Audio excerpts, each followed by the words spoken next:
ustedes saben que hay una injuria, ¿sí?, Recording is on. en el tórax, signo síntoma, también puede haber costillas rotas, ¿no?, que pueden estar también afectando. Disnea, cianosis, taquipnea, aumento del trabajo respiratorio o lo que se conoce como mala mecánica ventilatoria, fiebre, tos, sudoración caliente.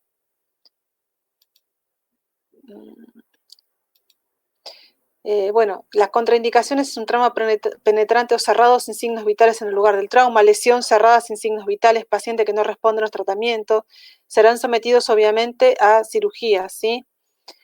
Los tipos de traumatismo puede ser directo, por compresión, por desaceleración. La desaceleración es cuando vieron que ustedes chocan o frenan rápido el golpe que va hacia adelante y de adelante hacia atrás, aceleran y desaceleran.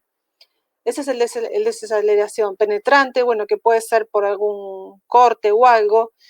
El tratamiento puede ser en lugar del accidente, compresión de la caja torácica, sedación, dolor en el área de urgencia, fijación neumática inicial, intubación, ventilación mecánica, sedación del dolor, drenaje postural, tratamiento médico a contusión. Esto básicamente es,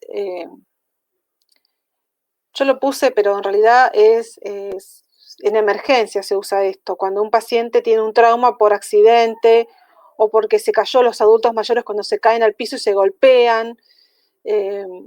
Básicamente, bueno, obviamente que no hay una alteración de una patología pulmonar, como por ejemplo EPOC, lo que veníamos viendo, o una infección, sino que lo que hay es un trauma, y lo que provoca este trauma también provoca toda una alteración del sistema respiratorio, una falta de oxigenación correcta, bueno, que te puede llevar a daños, ¿sí?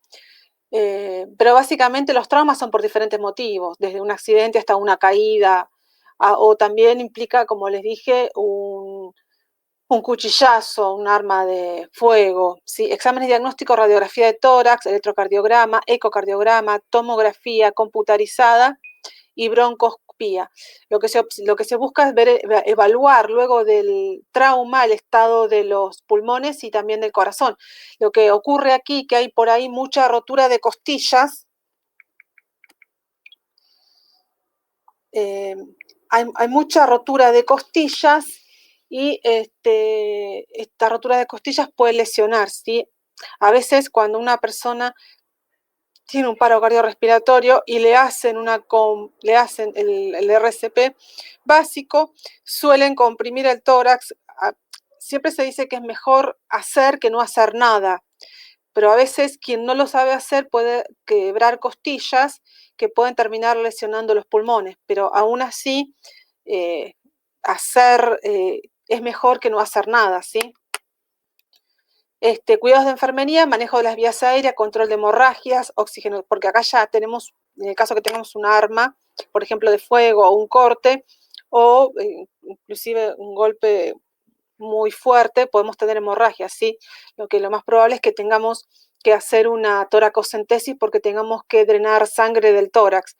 Oxigenoterapia, aspiración de vía aérea, administración de medicamentos, siempre manejo del dolor. Recuerden que el dolor también provoca una alteración en todo lo que es sistema respiratorio y cardiológico. Derrame pleural, ustedes ya recuerdan que la pleura, entonces, que es el tejido que recubre los pulmones, que es de tipo seroso, y dentro de la pleura se encuentra un líquido que lo que hace es cuando el pulmón se expande y se contrae, en el deslizamiento sea de forma no traumática, por eso lo mantiene lubricado, pero ese líquido puede haber un aumento de ese líquido, por lo que provoca que el pulmón no pueda expandirse, o puede haber sangre o puede haber pus en el caso de una infección. Entonces hay acumulado y permite que el pulmón no pueda expandirse. Es una acumulación de líquido entre las capas del tejido que recubren los pulmones y la cavidad torácica. Existen dos tipos: derrame pleural transudativo y derrame exudativo, ¿sí? Básicamente es como yo les decía, es un aumento del mismo líquido pleural, o puede haber que es transudativo, que es de otros que tiene que ver sangre, pus, etcétera, ¿sí? Hay dolor torácico, hay tos, hay fiebre, hay dificultad para respirar, hay respiración rápida, ¿sí? O disnea. Exámenes diagnósticos, la tomografía, la radiografía, los análisis de líquido pleural, lo que se hace, se punza, se toma una muestra de líquido pleural y se manda a analizar en el caso de que fuera pus, ¿sí? O alguna infección. Se hace la toracocentesis en el caso de que haya que drenar, ya sea líquido a través del tórax o líquido pleurocentesis por dentro de la pleura, ¿sí? Ecografía de tórax y de corazón. La toracocentesis o pleurocentesis lo que hace es se inserta, en el caso de la toracocentesis o pleurocentesis, solamente para tomar líquido, se inserta una aguja, se coloca en este caso una B13 o desde la misma aguja se toma el líquido o se drena el líquido con una B13 pero de forma, digamos, intermitente. Hay veces que hay que dejar un drenaje pleural.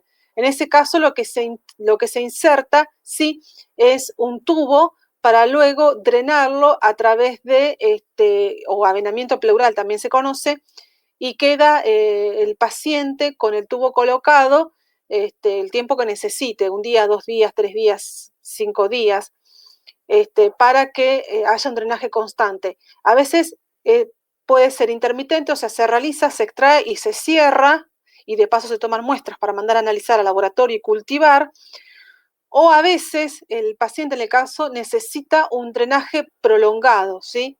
Que en ese caso sí se inserta, ¿sí? Un tubo y queda bajo sello de agua. No sé si vieron algo de avenamiento pleural. Con la profe Vero el año pasado, ¿vieron? Chicos. No. No, profesor. Ok. Tratamiento,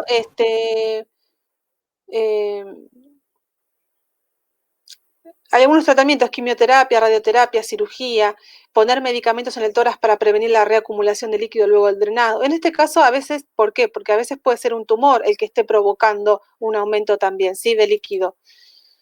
Cuidados de enfermería, explicarle que si tiene tos o dificultad para respirar, sujetar el tórax, alivia un poco el dolor. Es lo mismo que cuando vieron que tienen tos y le duele la panza, lo que tienen que hacer es sujetarse la panza, ¿sí?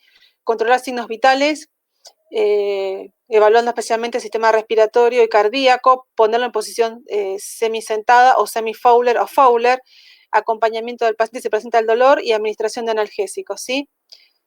Vamos a pasar a otra, que es atelectasia, que es el colapso de una parte o de todo el pulmón, ¿sí? Obstrucción de las vías aéreas, a veces puede darse, objeto extraño en la vía respiratoria. Los niños les pasa mucho, ¿viste? Cuando se tragan juguetitos y esas cosas, tienen atelectasia porque tiene una obstrucción. El ruido famoso es el estridor, en vías aéreas altas. Enfermedades pulmonares también, moco, taponamiento, ¿sí? Está todo tapado por moco. O reposo prolongado en cama también te puede dar. Síntomas, bueno, dificultad para respirar, que es la disnea, el dolor torácico, la tos, febrícula puede haber. Puede hacer una broncoscopía para evaluar, una tomografía, una radiografía para evaluarlo como tratamiento diagnóstico para evaluar. Lo que se busca es volver a expandir el tejido pulmonar afectado, realizar palmoteo, o sea, percusión de tórax para aflojar los tapones. ¿Vieron lo que yo les digo que es con la palma de la mano cerrada, que se le hace a los chicos? Ejercicios respiratorios, recuerden que es con la pajita y el agua, que tienen que soplar el agua, ¿sí? Para tratar de volver a que el pulmón pueda recuperar su compliance, o sea, pueda volver a expandirse. Cuidado de enfermería, estar pendiente de los signos vitales, los cambios de posición, verificar permeabilidad de las vías respiratorias, aspiración de secretarios si fuera necesario, brindarle seguridad y confort, baño diario, piel hidratada, fomentar el descanso. En el caso porque dice, en el caso de los pacientes que están postrados, porque a veces no los rota, entonces al no rotarlos, siempre hay una misma, en el caso supino, que no es justamente muy favorecedor a la compliance pulmonar, puede ocurrir atelectasias. Generalmente lo que se busca por eso a veces es que esté tanto supino como de costado. El costado también colabora mucho con mejorar la respiración, más que en forma supina, ¿sí?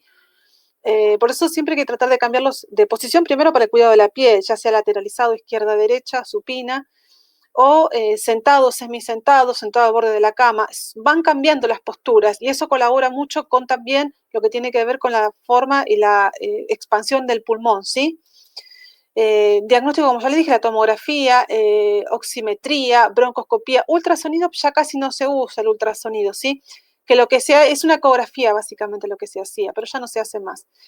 La bronquitis, bueno, que no es lo mismo que la bronquitis crónica, son dos cosas distintas. La bronquitis crónica ya está dañado el bronquio. En cambio, la bronquitis, que es la fase aguda, que es lo mismo, que es un bronquio inflamado, o sea, un bronquio que se cierra, ¿sí? Las causas pueden ser, bueno, como dijimos, aguda crónica. La crónica es la que forma parte del EPOC y la aguda, que es el inicio reciente, es una inflamación de las vías aéreas bajas, suele cuando los bronquios situados en los pulmones se inflaman, ¿sí? Por una infección o por otro motivo.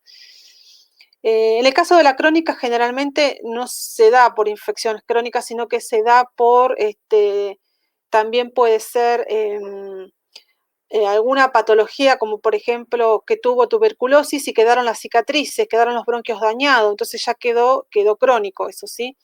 Molestia en el pecho, tos que produce moco, fatiga, fiebre, dificultad, bueno, respiratoria obviamente, sibilancia, porque la sibilancia están cerrados los bronquiolos. Exámenes, radiografía de tórax, oximetría, tratamiento, tomar como siempre mucho líquido, inhaladores, o sea, los PAF, los broncodilatadores, reposo, y a veces se recomienda tomar aspirinas, ¿sí? Porque colabora mucho también con la parte antiplaquetaria, ¿sí? Para que no se hagan coágulos. Cuidados de enfermería, control de signos vitales, observar reacciones secundarias a los antibióticos, por supuesto, siempre cuando se administra antibiótico o cualquier medicamento hay que observar las reacciones secundarias. Valorar el estado respiratorio cada 2 horas, o sea, en realidad evaluar la frecuencia respiratoria y saturación, mantener permeables las vías respiratorias, auscultar tórax para comprobar características de los ruidos respiratorios y presencia, o sea, auscultación y palpación y percusión. Por ejemplo, en el caso de los pacientes con COVID, nosotros cada 2 horas yo ingreso a las 14 y generalmente hacemos la evaluación de lo que es saturación y frecuencia respiratoria y control de temperatura, generalmente lo hago cada 4, pero ingresamos a las 14 y empezamos 16, 18 y 20. O sea, desde que ingresamos, tomamos la guardia, nos vestimos, sacamos la medicación, arrancamos 16, a veces un poquito antes, 15, pero bueno, ya lo contamos como 16, 18 y 20. Porque en realidad, cuando ingresás por primera vez, tenés que hacer toda la valoración cefalocogal completa. A veces ingresamos 14 y 30, pero ya lo ponemos como que fuera 16 horas. Porque si tenés 5 pacientes, tenés que hacer la valoración cefalocaudal al principio y ya después solo entras al principio haces todo el control de signos vitales y después ves, en el caso de lo que está alterado, por ejemplo, en los pacientes con COVID no siempre tienen fiebre, entonces vos sabés que 16, que puede ser 14, 3, 15, pero 16, 18 y 20 haces frecuencia respiratoria y saturación y haces control de temperatura, puedes hacerlo 16, 18 y 20 o puedes hacerlo 16 y 20 en el caso de que sea un paciente que no tenga fiebre, ¿sí? En el caso de pacientes con COVID estamos hablando, ¿eh? Bueno, los edemas de agudo de pulmones, lo que se llama el famoso encharcamiento o que tiene líquido. El pulmón tiene líquido. Las causas pueden ser a veces una causa adyacente previa, como por ejemplo insuficiencia cardíaca congestiva. Hay un problema en el corazón, por lo que el SHUT, o sea, la circulación está en reversa, o sea, en vez de ir hacia adelante, va hacia atrás y está acumulando la sangre que debería ingresar al corazón y del corazón al sistema, va hacia atrás, tiene un SHUT inverso, o sea, va la parte circulatoria hacia atrás y esto lo que hace es que la sangre se acumule obviamente en el sistema respiratorio, en los pulmones, ¿sí? Eso también puede ocurrir, no solamente líquidos, sino que también puede haber sangre. Es una acumulación normal de líquidos en alveolos pulmonares que se representa dificultad para respirar. Puede ser, como les dije, la insuficiencia cardíaca congestiva, que tiene el shock inverso, cuando el corazón no es capaz de bombear sangre hacia el cuerpo de manera eficiente, la presión arterial alta, ciertos medicamentos, exposición a grandes alturas, ¿sí? Lo que es los que hacen montañismo y etcétera. Influencia renal, o sea que hay una insuficiencia renal, hay un problema renal, arterias estrechas que llevan sangre a los riñones, daño pulmonar causado por gas tóxico o infección grave. Dificultad para respirar, especialmente al acostarse, sensación de falta de aire o asfixia, ansiedad, inquietud. También te puede dar, por ejemplo, lo que es ataques de pánico, ¿sí? Ansiedad o sea, ataques de pánico te da una disnea, una dificultad para respirar, ¿sí? No significa que tenga un agudo edema de pulmón, pero lo aclaro porque no lo dije nunca. Generalmente un ataque de pánico lo que te da es también te puede dar una disnea o más allá de una taquipnea y una taquicardia sinusual, te puede dar una disminución de la oxigenación, que no tiene nada que ver con edema agudo de pulmón. Ansiedad o inquietud, disminución, o sea, hay una ansiedad e inquietud porque hay, en este caso, porque hay un edema agudo de pulmón, no porque hay un ataque de pánico. Disminución en el nivel de lucidez o en el nivel de conciencia, o sea, los miembros inferiores pueden estar edematizados o inflamados, la piel pálida y la sudoración excesiva. O sea, pruebas y exámenes, bueno, pruebas sanguíneas, niveles de oxígeno, o sea, la pulsometría o la oximetría, radiografía de tórax, conteo sanguíneo completo, todo, leucocitos, hematocrito, etcétera, ecografía del corazón, electrocardiograma, tratamiento del oxígeno se administra por medio, bueno, en este caso de una máscara, le dicen mascarilla, pero también es máscara de oxígeno que puede ser tipo Venturi o con reservorio, o también se usan cánulas, ¿no? Colocación en la nariz, que es la que se coloca, se puede poner un tubo de respiración de la tráquea también en el caso de que fuera un paciente entubado, en el caso de que lo necesitara. ¿Qué contraindicaciones? Furosemida está contraindicada en pacientes con anuria y en pacientes con antecedentes de hipersensibilidad al fármaco. ¿Por qué te digo esto? Porque en el caso de edema agudo de pulmón, lo primero que se hace es dar diuréticos para poder eliminar el líquido, la cantidad mayor de líquido. El problema es que si la causa es renal, o sea, no están funcionando los riñones, ¿cómo hacemos? Si le damos una furosemida para que aumente la eliminación del líquido y los riñones no están funcionando, estamos en un problema grave, ¿sí? Por eso si bien el tratamiento de un edema agudo de pulmón es la furosemida, hay que evaluar que no tenga alterada la función renal, ¿sí? Cuidado de enfermería, posición del paciente para favorecer la circulación, apoyo psicológico, vigilancia de los medicamentos, por supuesto, valoración de los signos vitales y de otros signos y síntomas. La tuberculosis, que es otro tipo de infección ya muy conocida, mediante inhalación de gotitas, bueno, ustedes ya saben cómo se contagia, ya lo vimos. ENZIMAT es una infección bacteriana contagiosa, ¿sí? Que como yo les dije, no solamente compromete los pulmones, porque está la tuberculosis también, que se da la tuberculosis renal, hepática, o sea que contamina varios sistemas. En este caso, bueno, estamos hablando del sistema respiratorio, ¿sí? La bacteria se llama Mycobacterium, está en torno a personas que padecen enfermedad y padecen desnutrición, o sea, las personas que ya tienen una enfermedad anterior adyacente, o sea, una comorbilidad, obviamente, están más expuestas. Expectoración con sangre, sudoración excesiva, especialmente en la noche, fatiga, pérdida de peso, dificultad respiratoria, dolor torácico y sibilancia. ¿Sí? Recuerden que lo que hace es infecta los bronquiolos, los tapona de moco, todo esto provoca disnea, cianosis, y por supuesto que con el paso del tiempo, si uno no aplica el tratamiento rápidamente, deja cicatrices, o sea, deja daños en los bronquios. Pruebas y exámenes, biopsia del tejido afectado poco común, broncoscopía, tomografía computarizada del tórax, radiografía del tórax, examen y cultivos del esputo, toracocentesis en el caso de que hubiera pus, porque a veces hay cúmulos de pus, y prueba cutánea con la tuberculina, ¿sí?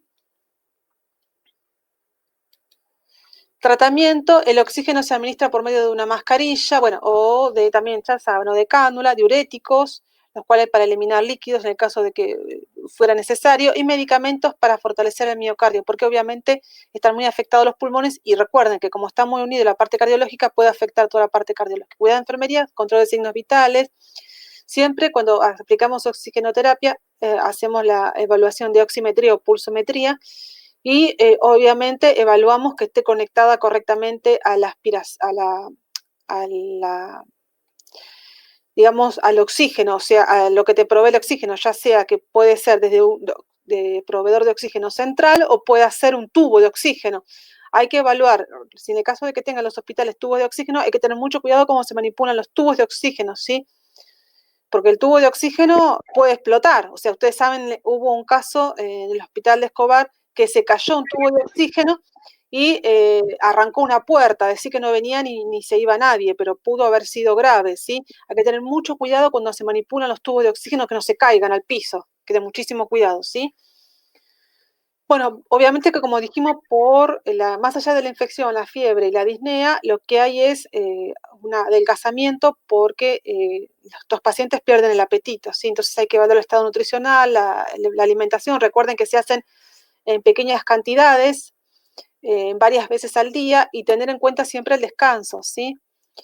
La pleura, bueno, ya saben lo que es la pleura, que es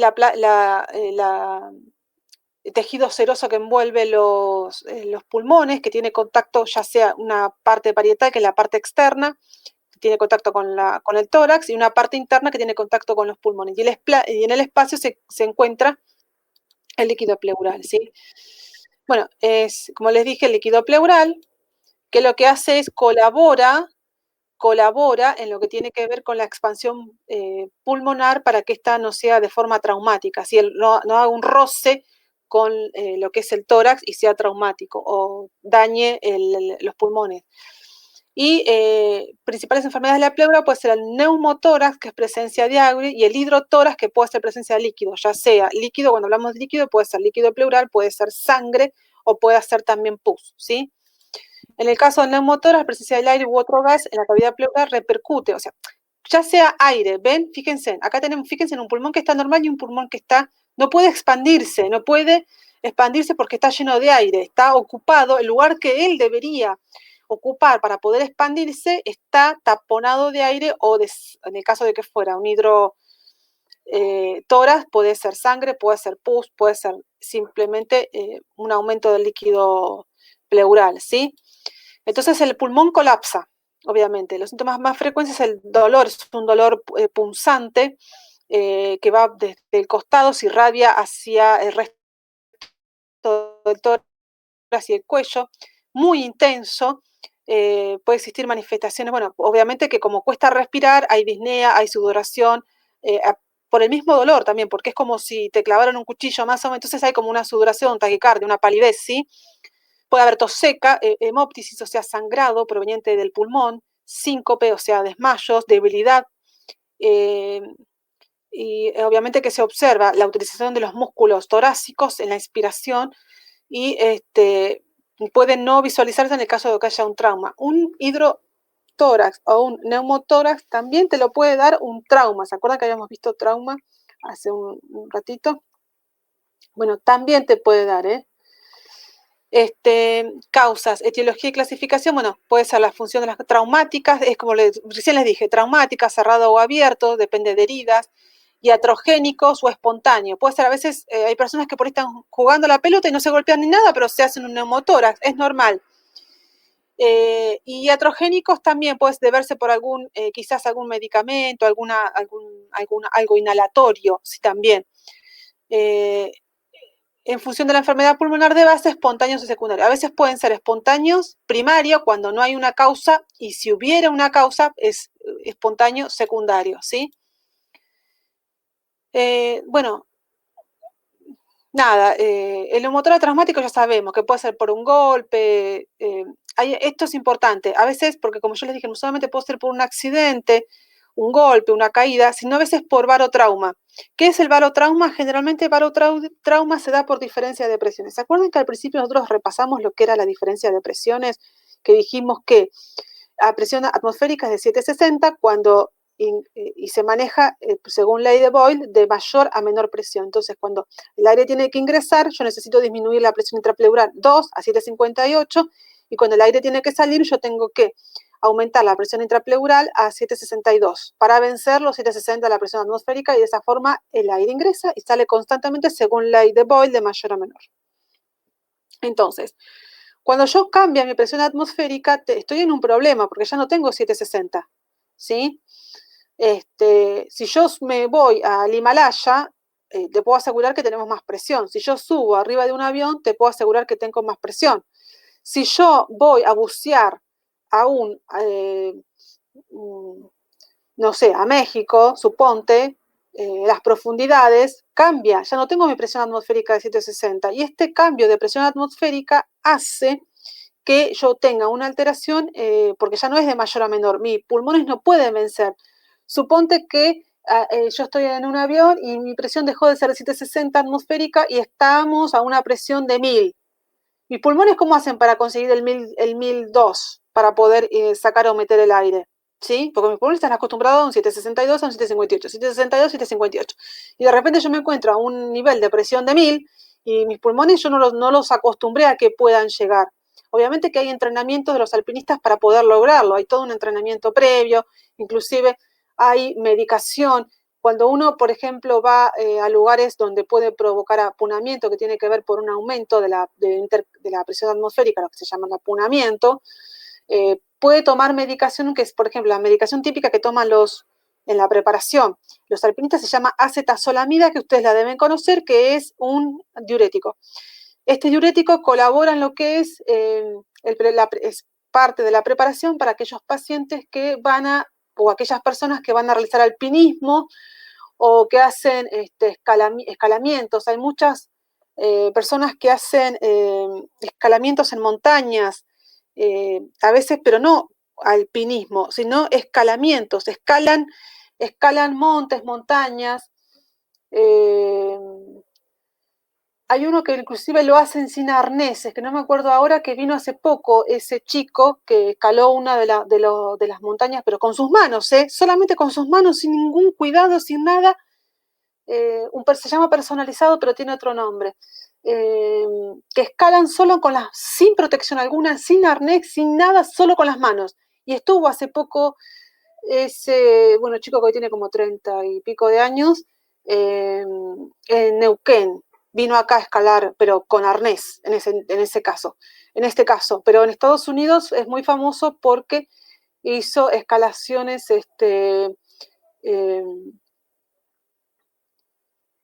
no me acuerdo si era en solitario, se llama, que son escalaciones sin arneses, suben solos, sin nada, sin ningún cuidado. Y después están a los alpinistas, que obviamente que suben montañas con nieve, pero ya con todo un equipo, digamos, ¿no? Hay distintos tipos de escalamientos y de alpinismos, hay varias clases, pero todos ellos tienen que tener una preparación, ¿sí? Entre ellos, medicamentosa, como ya les dije, la acetazolamida, y después van escalando desde el menor a más, cada vez más, para ir entrenando la parte respiratoria. En el caso de que yo no tenga este entrenamiento, lo que ocurre es que lo más probable es que me provoque un trauma, ¿sí? A nivel pulmonar. Ese trauma puede ser, por ejemplo, un hemotórax, por ejemplo, o simplemente puedo tener un trauma que no tiene nada que ver con un golpe, sino que tiene que ver con una diferencia de presiones. Acá hay algo muy importante con el tema del barotrauma. Por ejemplo, que esto es muy común y yo lo puse el año pasado como pregunta de examen. Cuando van en un avión, vieron que, como yo les dije, la presión atmosférica cambia, porque por más que el avión esté presurizado para tener una presión atmosférica lo más cómoda posible, no va a ser de 760, va a ser de más. Los aviones generalmente se los presuriza entre 850 a 1000, 1050 como mucho, ¿sí? O sea que ya de por sí nuestra no es tanto, digamos, pero no estamos hablando de un 1500, que es un Everest, suponte. Pero hay una presión atmosférica mayor dentro de un avión, ¿sí? Dependiendo de la altura que adopte. A mayor altura, más presión atmosférica, ¿sí? Entonces, generalmente, suponte que yo tengo que esto ha ocurrido y ha ocurrido hace poco, no sé si ustedes lo escucharon en la noticia, el año pasado, cuando empezaron a repatriar las personas con COVID que habían quedado, muchas de ellas hacían paro cardiorrespiratorio en el avión y hubo un caso específico que tuvieron que intubar una persona en el avión, pero para intubar una persona en el avión lo que se pidió es, por supuesto, que descendiera todo lo que más pudiera el avión. O sea, el avión que viajaba, suponte, a una presión atmosférica de 930, suponte, se le pidió que baje todo lo más que pueda para lograr el famoso 860, que, si de última tenés, 760, si de última tenés un 860, no es tanto, no va a llegar a 760 nunca, porque por eso tiene que bajar todo. Pero bueno, la idea es que baje de un 9,50 en el que está, baje lo más que pueda, para acercarse lo más que pueda de 7,60 para poder entubar, porque si no, en el momento de entubar, obviamente que lo que vamos a hacer es un barotrauma y un colapso pulmonar que justamente no va a servir de nada la intubación, no va a servir de nada. Entonces, para entubar lo que se necesita en un vuelo es que este baje para disminuir la presión atmosférica lo más que se pueda, más allá de que esté presurizado y todo lo que ustedes quieran, influye. ¿Hasta acá me siguen o no? ¿O estoy hablando sola? Sí, profe, lo escuchamos bien. Sí, Bien. profesora. Bueno, esto es importante.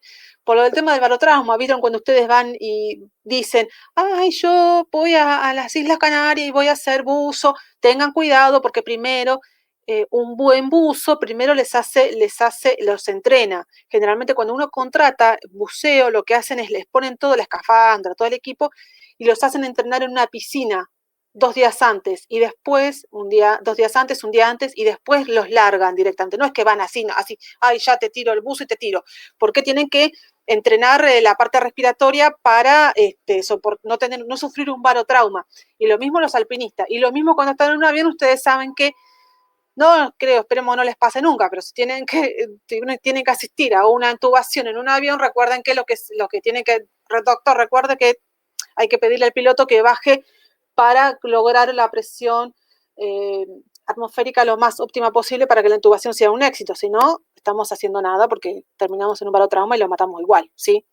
Iatrogénico, bueno, se definiría como aquel que aparece como complicación de una maniobra diagnóstica o terapéutica sobre el tórax. Nos referimos a los que siguen en la punción transtorácica, una nueva pulmonar o a la evacuación del derrame pleural e incluso en la simple infiltración de un foco de fractura costal.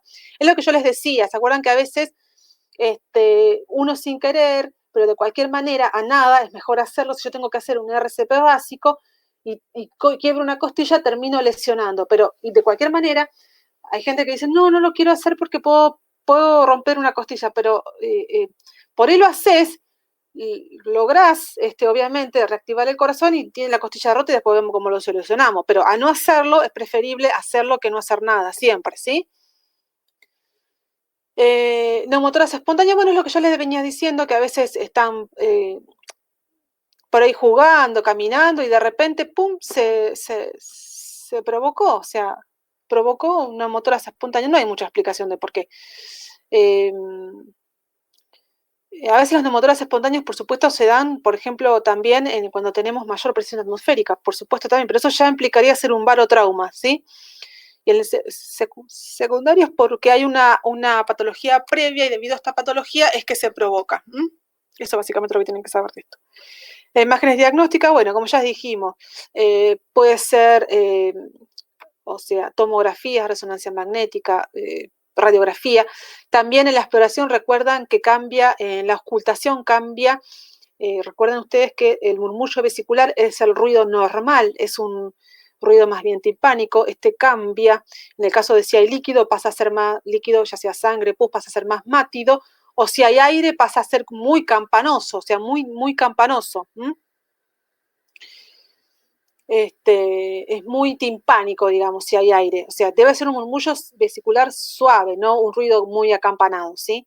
Si está muy acampanado, hay aire de más que no debería haber, y si está muy matido es porque debe haber sangre o pus. Bueno, las radiografías, como ya les dije, el diagnóstico diferencial siempre deberá, bueno, hay que ver que no sea algún otro, que sea enfisema o hernia diafragmática, siempre ver qué otras patologías pueden estar complicando. Cuidado de enfermería, recepción del paciente, presentación, comprobación de identidad, como siempre, explicación del procedimiento a realizar, la importancia de obtener la monitorización, la vigilancia, la preparación del paciente. Estamos hablando acá en el caso de que tengamos que hacer una punción para evacuar o un avenamiento pleural, o sea, dejar un tubo conectado a un drenaje bajo sello de agua, a una campana bajo sello de agua, ¿sí? La colocación adecuada del paciente, siempre en decúbito supino, ayudamos a desnudarse y ponerse, bueno, el pijama proporcionándole la intimidad, fijación y sujeción y vigilancia del drenaje tipo pleural, tomando todas las medidas de precaución necesarias y siempre, bueno, emocionalmente estos pacientes pueden estar muy alterados. Básicamente, cuando nosotros hacemos el procedimiento de colocación del drenaje pleural, que es cuando acompañamos al médico, lo que se busca generalmente es que el paciente esté sentado, ¿sí? Sentado y con los brazos hacia adelante, para que deje desnudo. Generalmente los drenajes se colocan en la línea anterior media axilar, o línea media axilar. Entonces, lo que se busca, por supuesto, es que no molesten los brazos y que estés, generalmente se busca que estés sentado para la posición correcta para colocar los drenajes, ¿sí? Para colocar avenamiento pleural, para hacer punción, generalmente se los puede lateralizar, ¿sí? Con los brazos hacia adelante también. Hidrotórax, bueno, es lo mismo, pero como ya les dije, lo que es un cúmulo de líquido, sangre, pus o puede ser líquido pleural. También dolor agudo, punzante, tos seca, irritativa, piroxística, tiene que ver con la pirosis, con acidez. Fiebre, disnea por limitación de la expansión pulmonar. Bueno, básicamente siguen siendo lo mismo. Siempre, obviamente, cuando tenemos una alteración pulmonar, ya sabemos, disnea, cianosis, alteración del nivel de conciencia por parte de la oxigenación, alteración taquimnea, taquicardia, porque afecta la parte cardíaca también. Siempre va más o menos disminución del oxígeno o oxigenoterapia. Más o menos siempre son los mismos signos y síntomas. Evacuación del líquido, bueno, tratamiento acumulado mediante toracocentesis o drenaje torácico o avenamiento pleural, como también se lo conoce, la oxigenoterapia, para ir evaluando los antibióticos en el caso de que sean necesarios por una infección, y sondas pleurales durante varios días para drenar el líquido. Controlar, bueno, los signos vitales, instruir al paciente. También en fisioterapia también hacen el famoso ejercicio de respirar en el agua, vigilar la oxigenoterapia. En el caso de que tuviera oxígeno conectado, recuerden siempre ver que esté todo conectado, que no haya fuga, que esté conectada bien la máscara, la cánula. Bueno, y por supuesto, control de gases en sangre, que eso es la extracción de sangre arterial, controlar el estado del paciente durante la práctica de la toracocentesis y mientras tenga el avenamiento pleural. Mientras tenga el avenamiento pleural, yo tengo que evaluar, por supuesto, el sitio de inserción, que el drenaje no esté por encima del tórax. Es como si fuera la sonda vesical. El drenaje no puede estar por encima del tórax, no debe haber acodamientos. Hay que fijarse que oscile, o sea, que se vea que en el caso de que tenga sangre, que vaya cayendo la sangre, la pus o líquido, lo que tengamos. En el caso de que sea aire, voy a ver un oscilamiento, una burbuja, como un burbujeo. Todo eso tiene que estar presente porque si no está taponado, ¿sí? Y por supuesto en la inserción hay que, como queda atado con hilos, nylon, hay que evaluar que no esté desprendido, que no esté salido, que no esté corrido, evaluar el sitio que no esté infectado, que no esté rojo, que no esté con calor, el sitio de inserción del drenaje, ¿sí? Pasamos a otra cosa, la hipercapnia. La hipercapnia es una emergencia médica que puede dar lugar a una complicación potencialmente mortal. Es una condición caracterizada por la presencia de altas cantidades de dióxido de carbono en el torrente sanguíneo. La hipercapnia generalmente puede darse también por el tema de las estufas. Ustedes recuerdan que a veces si no tenemos una buena ventilación, tenemos un aumento de dióxido de carbono porque en el aire ya está debido a la mala ventilación que tenemos, ¿sí? En las primeras etapas hay una piel enrojecida, disnea, taquimnea, extrasístoles, espasmos musculares y la disminución de la actividad neuronal. Acá es importante porque ustedes recuerdan que hay muchas veces que las personas se quedan dormidas, no apagan la estufa y aparecen muertas al otro día. Bueno, es por una hipercapnia, ¿sí? La exposición a un entorno que contiene grandes cantidades de dióxido de carbono es la causa principal de esta condición. También puede ocurrir debido a la respiración de dióxido de carbono exhalado, de nuevo, como ocurre en los espacios cerrados debido a la falta de ventilación adecuada. Una de las cosas con el tema de la gente negacionista de la pandemia, lo que dicen es que por el uso del barbijo nosotros estamos sufriendo hipercapnia. Porque obviamente con el barbijo nosotros lo que hacemos es exhalamos nuestro propio dióxido de carbono y lo volvemos a inhalar, ¿sí? Recuerden que este tratamiento también es para la alcalosis, ¿lo recuerdan? Para la alcalosis. En el caso de la alcalosis metabólica, que generalmente también hacemos esto para lograr acidificar y disminuir la alcalosis. Es como tratamiento, pero en el caso, por ejemplo, de que no lo necesitemos, no tengamos una alcalosis metabólica, normalmente nosotros deberíamos oxigenar constantemente y retirar el dióxido de carbono de nuestros pulmones. En el caso de que tengamos un barbijo puesto, esto no ocurre, así que lo que nos produce es una hipercapnia. Por eso los negacionistas toman hecho de esta patología por el tema del uso del barbijo, ¿sí? Esto ya lo habíamos visto. El diagnóstico de enfermedad depende de los niveles de gases en sangre, por supuesto, en el pH arterial. Recuerden que aquí tenemos, si tenemos una hipercapnia, estamos en un estado acidótico.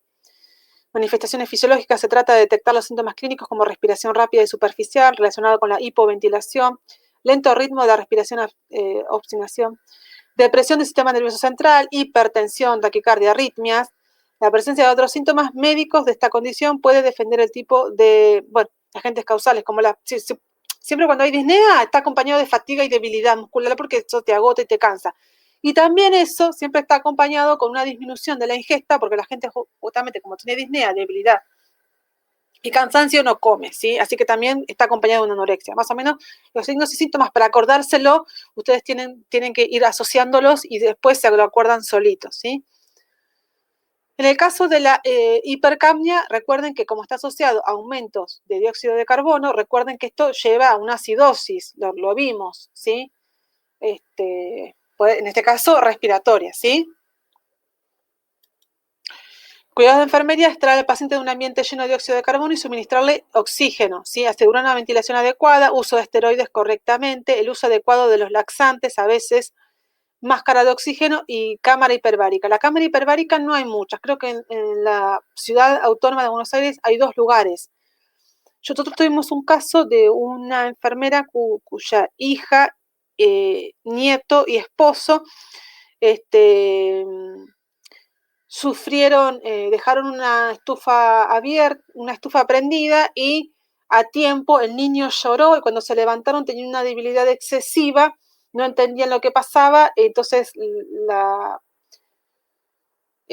hija de la enfermera la llamó a la enfermera diciéndole que no sabían qué le pasaba y lo que pidió la enfermera es que abrieran una ventana por más pequeña que fuera. Entonces abrieron la ventana y ella corrió hasta que logró romper la puerta y entrar y evidentemente estuvieron a punto de todos morirse por dióxido de carbono. Después ella tuvo que, el tratamiento era una cámara hiperbárica, que lo que hace la cámara hiperbárica es como shock de oxígenos que se administra, se mete como si fuera un resonador a la persona dentro, se la encierra y se le da shock de oxígenos. Y costó mucho porque son muy costosas y hay solamente 2 lugares aquí en la Ciudad Autónoma de Buenos Aires que tienen cámara hiperbárica, ¿sí? Así que fue muy costoso después el tratamiento. Esto es al revés, es la hipocapnia. También existe, así como existe un aumento de dióxido de carbono, también existe una disminución. Como la hipocapnia se define por la presión de dióxido de carbono mayor a 35 milímetros de mercurio a nivel del mar, y esta disminución se obtiene por aumento de la ventilación alveolar, la hiperventilación se considera sinónimo de hipocapnia. La hiperventilación ha sido una maniobra común en el manejo anestésico de procedimientos neuroquirúrgicos electivos y emergentes. Recuerden que nosotros manejamos presiones normales de dióxido de carbono, ¿lo recuerdan? Que 40, 45 son los valores normales en la presión. ¿Recuerdan que lo vimos al principio? ¿Cuál es la presión? El dióxido de carbono va en 45, entrega y vuelve a la parte arterial con 40. Y mientras que el oxígeno va en 40, entrega y vuelve a la parte arterial con 100%. ¿Lo recuerdan? Que lo vimos al principio. Bueno, también hay una disminución por debajo de ese 40, 45, y eso también es una alteración, ¿sí? Por eso ya tenemos una presión normal. Entonces, signos y síntomas, las personas sanas, la hipocapnia, aunque sea marcada, no produce efectos adversos importantes y la isquemia cerebral no ocurre, salvo que tengamos una presión, digamos, mayor al 20 milímetros. Cuando es sintomática, cursan con parestesia, palpitaciones, mialgias y convulsiones. Otros efectos de la hipocapnia, la mayoría de los efectos sistémicos de la hiperventilación resulta de la alcalosis producida por disminución del dióxido de carbono.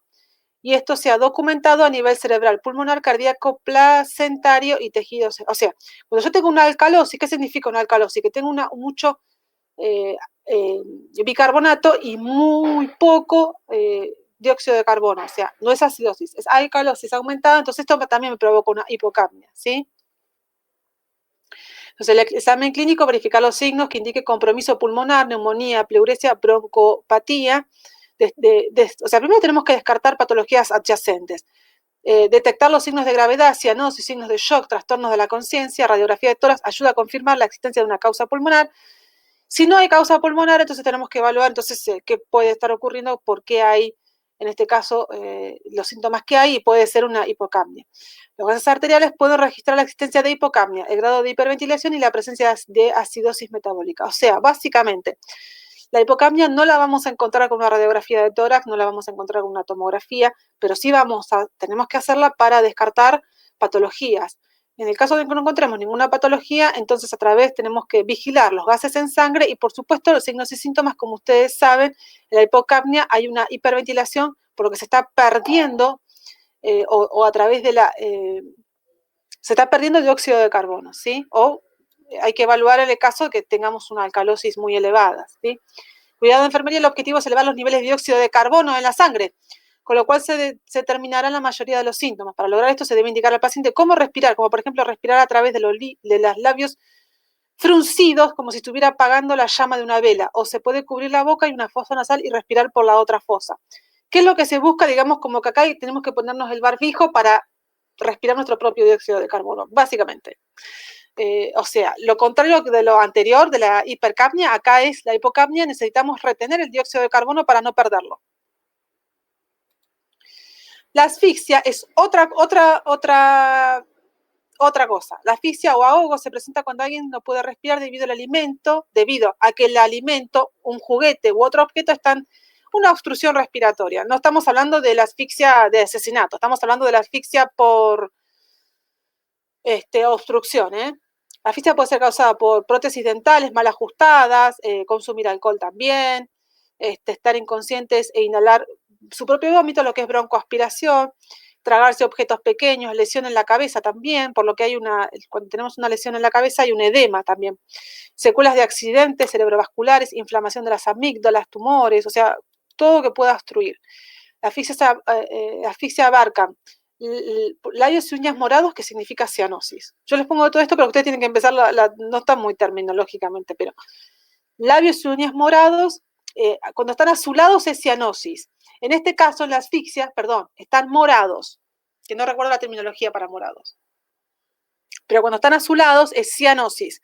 En este caso, en las asfixias están morados. Incapacidad para respirar, incapacidad para hablar, por supuesto, porque hay una obstrucción, falta de lucidez mental.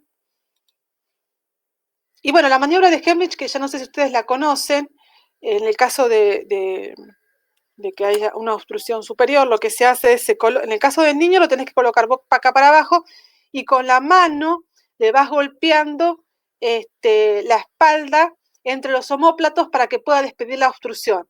En el caso de un adulto, uno se pone por detrás, se pone las manos entrelazadas por delante y aprieta hacia atrás. Lo que se busca es, en el caso de que vos estés solo, lo haces contra una silla, colocás tu tórax, o sea, lo que es, colocás la mano en el esternón. Entonces, en el caso de la silla, cuando vos estás solo, colocas ya sea una silla o colocás un mueble que puedas y apretás el esternón hacia atrás con las sillas en el caso de que estuvieras solo. En el caso de que estuviera con otra persona, le pedís que enlace las manos, la coloque al finalizar el esternón y allí apriete hacia atrás con fuerza, porque eso te ayuda a eliminar la obstrucción. ¿Alguna vez lo vieron a esto? Sí. Genial, bueno, ya está. Esto generalmente está dentro de lo que es reanimación básica, RCP básico, ¿sí? Bueno, cuidados de enfermería, mantener un ambiente, siempre adecuado de oxígeno. Hay que ver en el caso de las repercusiones cardiovasculares de la asfixia, son isquemia miocárdica y arritmia, o inclusive las repercusiones a nivel cerebral, ¿sí? Porque el oxígeno de repente no estuvo circulando. Hay que ver las lesiones, ¿sí? Hay que ver taquicardia, hipotensión arterial, acidosis metabólica. O sea que hay que monitorizar la parte cardíaca, la parte renal, la parte neurológica, como ya les dije, también puede haber una disminución del nivel de conciencia y una alteración, muerte neuronal también puede ocurrir por la falta de oxígeno, ¿sí? Medicamentos. Bueno, ya en realidad lo tuvieron que haber visto, el salbutamol,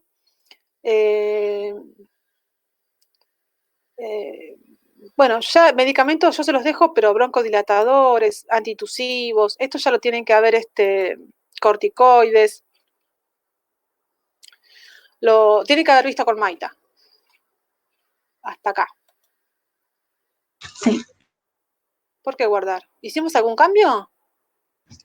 No. No. Entonces no guardamos. Bueno, entonces, hasta acá, porque fue mucha información. Lo que es oxigenoterapia, o sea, máscaras, cánulas, la CAFO, que es la cánula de alto flujo, porque la cánula es de bajo flujo, excepto la CAFO, que es de alto flujo, que es la que se usa ahora para pacientes COVID. Las máscaras Venturi, las máscaras con reservorio, abiertas o cerradas, lo van a ver todo con la profe Ania. ¿Sí? Todo lo que es oxigenoterapia y dispositivos de oxigenoterapia, BNI, ventiladores, todo lo van a ver con la profe Ania, ¿sí? Nos distribuimos así la parte respiratoria. Conmigo van a ver todo lo que fue patologías. En resumen, entonces vimos barotrauma, que es por la diferencia de atmosférica, ¿sí? Y ya sea desde estás arriba de un avión, estás arriba de una montaña o estás debajo buceando. Puede haber lesión. Vimos lesiones en la pleura, que puede ser neumotórax por aire o puede ser por líquidos, que puedan ser pus, sangre o aumento de líquido, mismo líquido pleural. Y que esto, bueno, obviamente hay que hacer un drenaje, que puede ser un drenaje intermitente, llamado toracocentesis o pleurocentesis, o puede quedar un avenamiento pleural, que es un drenaje bajo sello de agua, ¿sí? Tendría que mostrar un poco más eso de imágenes. Bueno, después vimos traumas del tórax por accidentes y caídas, etcétera, que eso también puede llevar a que haya un cúmulo de líquido dentro del tórax o lesiones. Bueno, vimos distintos tipos de infecciones, vimos tuberculosis, vimos neumonías, después vimos obstrucciones como en el caso de la disnea, vimos enfermedades crónicas como el EPOC, que incluye el enfisema crónico, el enfisema y la bronquitis crónica. Después vimos la bronquitis aguda también, atelectasia también, que también se da por obstrucción, que junto con la asfixia son dos de las patologías que se da por obstrucción, o en el caso de la atelectasia por también una postración prolongada en cama, en posición supina generalmente. Así que bueno, repasamos un poco también, básicamente las posiciones, lo importante que es para la compliance pulmonar. Dijimos que actualmente es posición Fowler, semi-Fowler, prono. La que no favorece nunca es la supina y bueno, lateralizado antes que supina favorece. ¿Alguna pregunta, algo que me quieran decir? Profe, ¿usted me escucha? Sí. Profe, disculpe, buen día. Le quería avisar que, bueno, entré tarde porque no podía entrar a la videollamada. Te pongo el presente. Pero esto. Decime nombre. Ligieri, profe. Ah, sí, tenés razón.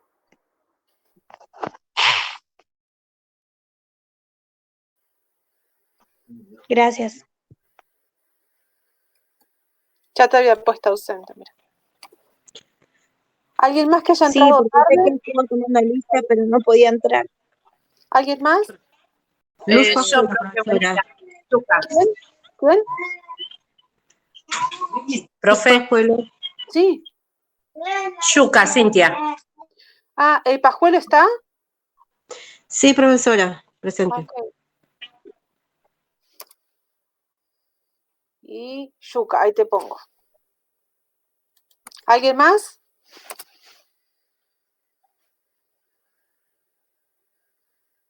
No. Bueno,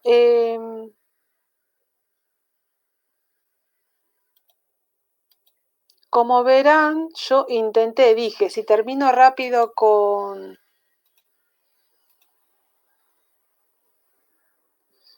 Si termino rápido con digo, veamos un poco de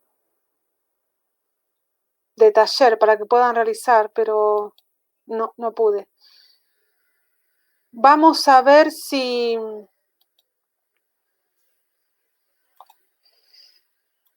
vamos a ver si la semana que viene, porque creo que tenemos 2 clases de cardio, si la semana que viene directamente la dedicamos al taller y dejamos la última para cardio. Lo que pasa es que cardio es mucho y no vamos a llegar a verlo todo, pero de última si no lo vemos en el segundo cuatrimestre. Por ahí vemos en el segundo cuatrimestre electros y solamente vemos patologías cardíacas ahora. Y todo lo que es electro lo pasamos o me lo divido con la profe Ania, lo vemos. Así que la semana que viene sí o sí va al taller de Nanda porque tienen que hacer el PAE. Así que la semana que viene sí o sí va al taller de Nanda. ¿Alguna pregunta con esto? No, profe. Bueno, No, profesora. bien, entonces los... Paola está, se te había puesto ausente, Paola. Sí, profesora, estoy. Estoy en el trabajo, pero estoy. Ok. ¿Alguien más? Entonces, porque yo ya, si no ya queda ausente, ¿eh? Bueno. Entonces, bueno, chicos, nos vemos el miércoles, ¿sí? Bueno, profe. Saludos a todos. Sí. Bueno, profe, saludos. Chao, profe. Hasta luego, Chao, profesora. Hasta luego, gracias. Hasta luego, profesora.